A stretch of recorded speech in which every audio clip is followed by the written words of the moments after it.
Olá, estamos de volta ao nosso canal E-Cidadania, o nosso canal de informação e esclarecimento. Hoje nós estamos recebendo a psicóloga clínica Samantha Forte.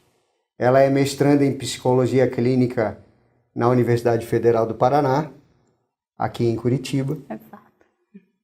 Samantha, muito obrigado pela tua presença. Sei que o teu horário é apertado, tua agenda é sempre muito apurada. Agradeço a tua presença. Imagina, Everton, eu que agradeço estar aqui compartilhando contigo. Entendo que também para ti é algo muito especial, né? Algo que a gente já vem criando há algum tempo, né? Então acho que é uma conquista para ti. Eu acho que demorou um pouco, mas estamos aqui, né? Para quem não sabe, vou confidenciar para vocês aqui. A Samantha já participa de um projeto que a gente já tentou começar, um projeto realizado dentro de escola, que são palestras, na verdade são reuniões, né? Que envolvem pais, professores. A Samantha como psicóloga, a gente também traz outras psicólogas. E é uma iniciativa que eu acredito muito, porque a gente percebe que a questão da educação, da família, das mudanças sociais, todas essas crises, né, que você tem no consultório, que vão até você, são crises que, na maioria das vezes, a gente consegue resolver numa boa conversa, aproximando instituições tão importantes que são a família, a escola e a sociedade de uma maneira geral, né? Eu e você indo até lá fazendo isso. E a sua vinda até aqui é para falar de um ponto dentro deste grande ponto. O nosso convite para a Samantha, com a experiência que ela tem de consultório, é tratar da adolescência. Eu, Samantha, como militar, e eu recebo jovens há 26 anos, então todos os anos eu tenho a experiência de receber uma nova geração. Uhum. E eu percebo que eles chegam lá cada vez com mais lacunas na vida, com mais dúvidas, com mais incertezas. Isso é natural da adolescência e é justamente isso que nós vamos falar. Então a Samantha veio aqui para falar para nós sobre a adolescência, que hoje a gente fala muito assim, que na minha época, né? Uhum. Na minha época era diferente, na minha época o adolescente, ele era mais educado, ele era mais dedicado, ele ficava mais em casa, ele brincava na rua aqui perto, hoje não pode, por causa da violência, etc. Enfim, eu percebo, Samantha, que parece que a gente bota muito a culpa no adolescente. Né? O adulto hoje responsabiliza muito o adolescente e a criança. Vamos conversar com uma perguntinha básica, o que é a adolescência na sua visão? Bom, Everton, a adolescência, a gente compreende que ela vem de uma fase entre os 12 e os 18 anos, né? E ela é parecida com uma lacuna, exatamente, né? Não é uma lacuna de comportamento, mas é uma lacuna muito diferente daquela que a gente entende como criança e como adulto, né? Quando a gente é criança, tem todas aquelas características normais e quando a gente é adulto também. E a adolescência é uma fase muito especial justamente porque ela foge totalmente dessa normalidade que a gente conhece, né? O adolescente não é normal, digamos assim, né? O adolescente ele tem comportamentos que são um pouco mais agressivos, eles têm comportamentos que fogem um pouco do nosso conhecimento, às vezes, né? Ainda mais agora com a tecnologia, né? Que a gente fica bem perdido com relação a isso, né? Mas eu acho que alguma coisa que os adolescentes sempre apresentaram e sempre vão apresentar é a busca pela identidade, né? Eles estão buscando entender o que eles são no mundo, né?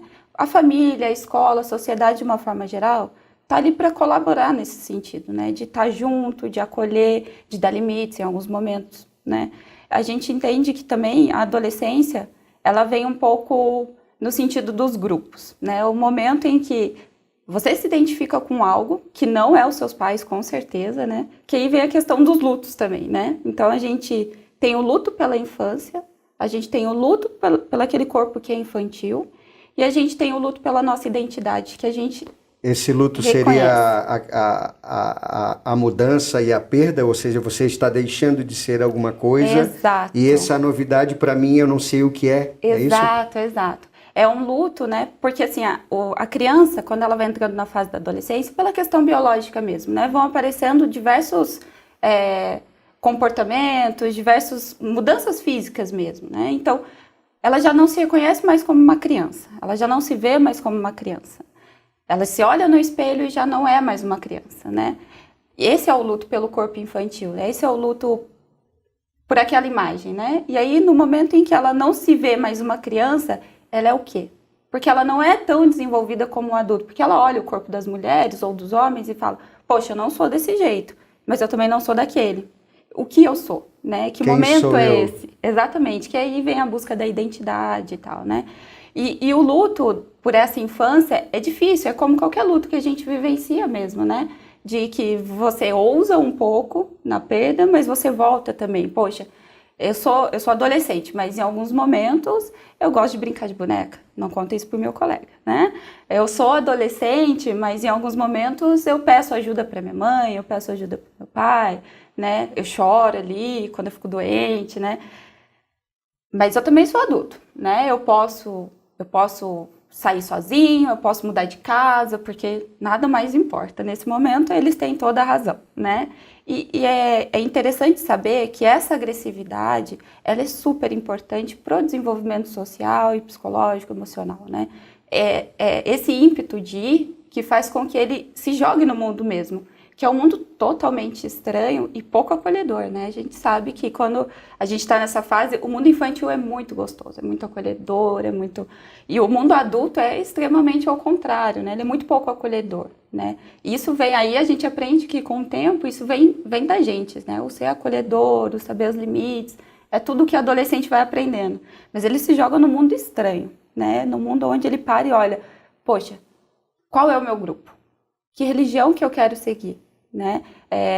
Que roupa que eu quero vestir. Então é bem engraçado porque as mudanças físicas vão acontecendo e essas mudanças comportamentais também. Então uma hora ele adora, né, vestir uma roupa mais hippie, uma roupa mais assim, e outra hora detesta aquilo, né? Outra hora ele quer ser metaleiro, quer ser funkeiro, enfim, né? Não definiu uma identidade. Não, ele está procurando os grupos onde ele pode encontrar que ele melhor se estabeleça, que ele melhor crie vínculos, que ele se sinta melhor, né? Onde ele tem as mesmas ideias, onde ele tem a mesma rotina, né? Que é bem diferente, né? Essa maturação é muito complicada, né, Samantha? Hoje a gente vê que, aproveitando o que você falou da questão da tecnologia, se a gente for parar para analisar, o rádio levou décadas para ele atingir um grande número de pessoas, a TV outras décadas e a internet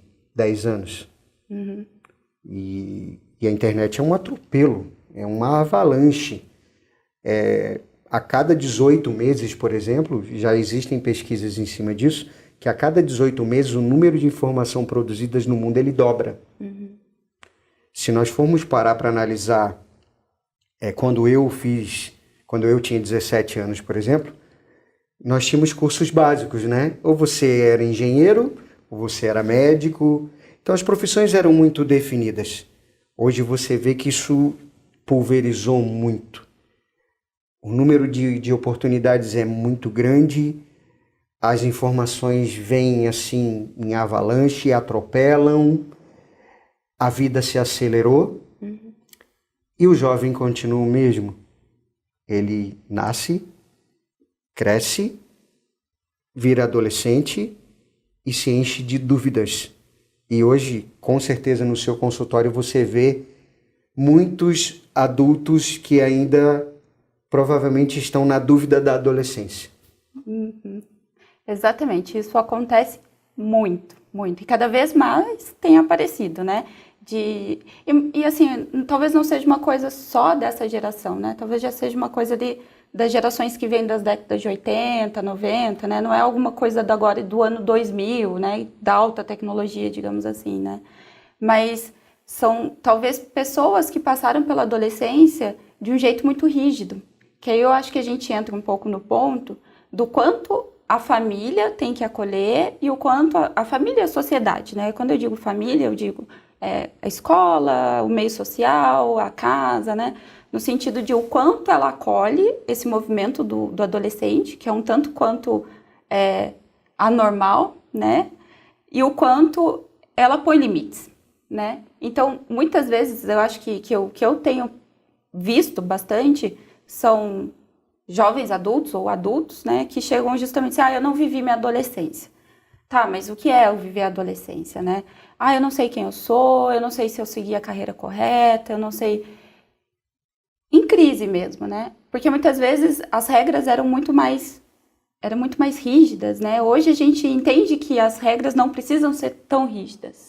É só que eu acho que o problema ele voltou para a pessoa. Antigamente pode ser que assim, o meu pai era advogado, eu vou seguir a carreira do meu pai. Meu pai era médico, minha mãe era psicóloga, eu vou ser também. E hoje assim, não necessariamente você precisa transformar isso assim, você ser uma sombra daquilo que o seu pai foi, do que a sua mãe foi. E quando você resolve assim cortar esse cordão e partir para carreira solo, vamos assim dizer, e você olha para trás e diz assim, poxa, agora é tudo comigo mesmo? Exato. E será que eu estou preparado para isso? Exato. Essa é a grande dúvida do adolescente, né? Será que eu estou preparado para lidar com esse mundo que me apresenta? Esse mundo tão diferente, né? Esse mundo onde as coisas não tem um parâmetro, né? Ele não consegue medir isso, né? Ele não consegue ver. Então, eu acho que é nesse momento que a família entra para dizer, olha, até aqui é legal. Ele não vai considerar isso, obviamente, né? Ele vai querer transpassar aquilo, porque é a característica dele. Então, você já encurta um pouquinho mais, né? Então, até aqui você pode ir, e aí ele vai transpassar aquilo para saber realmente qual é o limite, né? Porque ele precisa disso, ele precisa conhecer o mundo onde ele está pisando, ele precisa conhecer o que ele está esperando, o que ele gosta, o que ele não gosta, o que ele pretende, né? Pode ser, né, que, poxa, meu pai é um grande exemplo, então eu vou seguir a carreira dele, mas ele pode se colocar em dúvida em algum momento e mesmo assim gostar ainda daquilo, né? Por uma forte relação, por um forte vínculo e tudo mais, né? Mas o ponto X é até onde a gente consegue ir e até onde tem que deixar que eles vão, entende? Você falou num ponto que hoje, eu como pai, e milhões de pais têm essa dúvida. Qual é o limite da liberdade do meu filho? Exato. Num mundo onde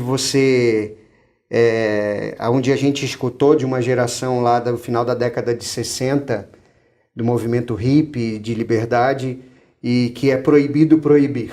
Então a gente vem já escutando isso durante algum tempo, do proibido proibir. E o jovem sempre perguntou, e vem, isso é básico de criança e é nosso, construção de conhecimento, desenvolvimento mental, é o porquê. Então quando eu percebo isso, e nas nossas reuniões lá com pais a gente viu isso, né? Por que que eu não posso fazer determinada coisa? Por que que você está dizendo para mim que é assim e não assado?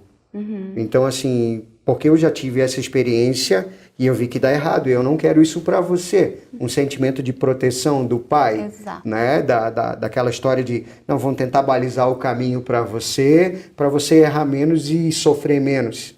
Mas, assim, lá no seu consultório, eu tenho certeza que isso acontece, porque eu tenho vários amigos e amigas que são pais de crianças e adolescentes e tem essa mesma dúvida. Qual é o limite da liberdade do meu filho? O que você, como psicóloga, e tendo N experiências, porque cada um é criado de um jeito, o que você tem tirado disso assim como um grande ensinamento e que tem sido um roteiro para você dizer para um pai quando você senta com ele? Eu acredito que a questão do limite, ela vai muito também da formação familiar, né? Por exemplo, na escola, a gente não tem muito o que escolher os limites. A escola dá os limites. É muito claro, né? As regras são muito claras, né? Elas são muito rígidas e é aquilo. Não tem muito o que ser feito. Na vida adulta, a gente percebe isso com as leis, né? E o adolescente, ele começa a perceber isso com as leis também. Então, a partir do momento que ele fere uma lei, ele vai ser responsável por aquilo, ou o responsável dele vai se responsabilizar, mas em algum momento ele vai ter que arcar com essa consequência. Com a família é um pouco mais, digamos, tranquilo, né? A família tem que saber o limite ela tem que dar esse limite, né? Acho que uma coisa que é muito evidente, assim, por exemplo, eu deixo ou não o meu filho levar uma namorada para dentro de casa, né? Se a família se sente confortável com esse limite, ok, né? Todo mundo tem que sentar junto e falar, olha, tranquilo, eu acho que é legal ter alguém aqui dentro, né? Eu acho que pode ter alguém aqui dentro, mas a porta vai ficar aberta. Então, tá bom, são as regras que a família vai colocando, né? O tempo de internet é um questionamento que vem muito, né? Ai, meu filho fica muito tempo no computador, ou ele fica muito tempo no celular. Qual é o limite disso? Eu entendo que ele tem algumas responsabilidades, ele tem que saber essas responsabilidades e ele tem que ter um momento de lazer. Se o momento de lazer dele for mexer na internet, então tá bom. Só que eu acho que o grande problema nosso agora é qual é o limite da internet. Porque a gente já não sabe mais qual é o limite da internet. E eles estão descobrindo. Então é um jogo de tal jeito, é um programa de tal jeito, né? Coisas que a gente nem imagina, porque não cabe no nosso universo. O pai tem que participar cada vez mais ativamente de todo esse processo. Exato, exato. Assim, eu deixo muito claro de que a família tem que saber, porque quando eu falo de limite dentro da família, vem justamente disso, né? Meu filho pode ficar 5 horas no computador, mas eu tô em casa apenas 2. Como é que você tem ideia se seu filho realmente está 5 horas no computador? E que tipo de programa que ele está olhando ali? Que ele tá... Se ele está 5 horas na frente do computador, ele não está com você pai, não está com você mãe. Ou seja, está faltando uma interação familiar. Exato. Então isso não é bom também. Exato. A parte legal dos limites dentro de casa é que elas podem ser e devem, que eu acho que é a parte que ajuda muito nessa interação, que é construir junto com o adolescente, né? Então você não está satisfeito com essa regra, vamos sentar aqui e me argumente, né? Por que você acha que essa regra não pode ser desse jeito? A família inteira vai sentar, tem esse momento de interação, tem um momento que o adolescente aprende essa parte de crítica, essa parte de, não é tudo do jeito que eu quero, tem algumas coisas, e ele vai aprendendo ali dentro, né? Então, quando a família toda se reúne para criar isso, é muito bacana, sabe? Porque eles entendem e eles seguem. Essa é a parte mais legal. Quando a regra é construída junto, eles seguem, porque não é uma regra imposta. Eles não estão na adolescência para seguir regras. Eles estão que falou também, né? Para fugir delas, né? Ele deu a ideia, aí ele vai pensar, puxa, eu dei a ideia. Quer dizer que eu fiz questão de participar, de dar ideia, e agora eu não estou cumprindo uma regra que eu criei. Exato, exato. Essa é a parte mais incrível. E em educação é assim também, né? A educação de jovens e adultos, o formato dela, a metodologia dela é criada justamente nesse sentido, né? Para que a gente consiga participar e aquilo faça sentido. Porque não faz parte da minha realidade, como que eu vou seguir uma coisa que não condiz com a minha realidade, né? Então, é nesse caminho, assim, mais ou menos. Nós aqui, é uma pena que a nossa passagem aqui é rápida, mas você vai voltar. Nós vamos falar de família, de educação, de drogas, problemas sociais, relações de trabalho. Já vá se preparando que você vai voltar outras vezes para a gente trocar e esclarecer. Eu queria que você deixasse, de forma bem simples, uma mensagem para um pai que está ali olhando para você, é um pai de uma criança e de uma adolescente, que está nessa dúvida. O que eu tenho que fazer com meu filho? Eu tenho que ser mais rígido ou mais flexível? Eu falo para você, Everton, eu tenho 2 filhos e eu sou rígido. E eu colho bons resultados. Uhum. Mas a minha rigidez, ela é uma rigidez explicando o porquê que aquilo está acontecendo.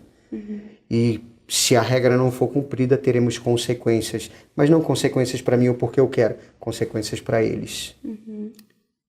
Você pode deixar? Teria como, assim? Bem simples. Cada caso é um caso. Cada caso é um caso, né? Mas eu entendo que tudo que é feito com muito carinho, com muito amor, com muita conversa, né? Acho que a comunicação vem em primeiro lugar, né?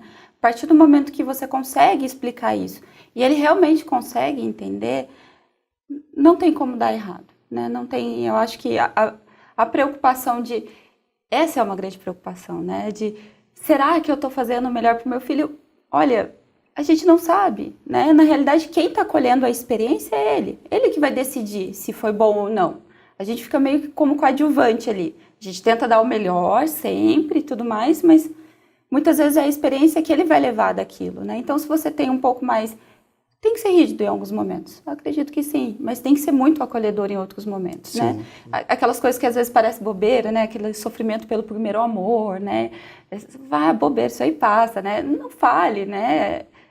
Ele tá sofrendo, né? Vamos acolher esse sofrimento. Vamos entender, né? Exato, o momento. Exato. Vamos sentar, vamos conversar, né? Então, mas com um certo limite também, porque o pai sofre muito, né? A mãe também, né? Até que ponto eu posso ser mãe, até que ponto eu posso ser amiga, né? É que você diz um não, depois fica com o coração apertado. Será que eu falei do jeito certo? Será que eu não fui muito duro? Será que eu não me excedi? Então você sempre vai morrer com essa dúvida, Sempre, né? sempre. Não tem como a gente ter certeza, viu? É complicado isso. Mas a gente vai continuar desenvolvendo isso. Samantha, muito obrigado pela tua presença. É muito frutífero sempre conversar com você, ter os teus esclarecimentos. Queria que você deixasse o seu contato para as pessoas, para quem quiser, né, conversar com você, ir até o teu consultório, tirar dúvidas, que eu tenho certeza que você está sempre disponível para esse tipo de trabalho, porque você tem noção do coletivo e essa é a nossa preocupação aqui. Eu vou deixar o meu e-mail, né, de contato, que é forte.samanta@gmail.com, e meu telefone é 999-615-7996. DDD 41. 41, exatamente. De Curitiba. Então, muito obrigado. Então, pessoal, hoje tivemos aí essa grata satisfação de receber a Samantha, tratar de um assunto tão complexo e que realmente não tem uma resposta única, que é tratar da adolescência. E vamos continuar tratando de outros assuntos. Agradeço a você que está nos acompanhando aí no canal E-Cidadania, o nosso canal de informação e esclarecimento. Um forte abraço e até a próxima.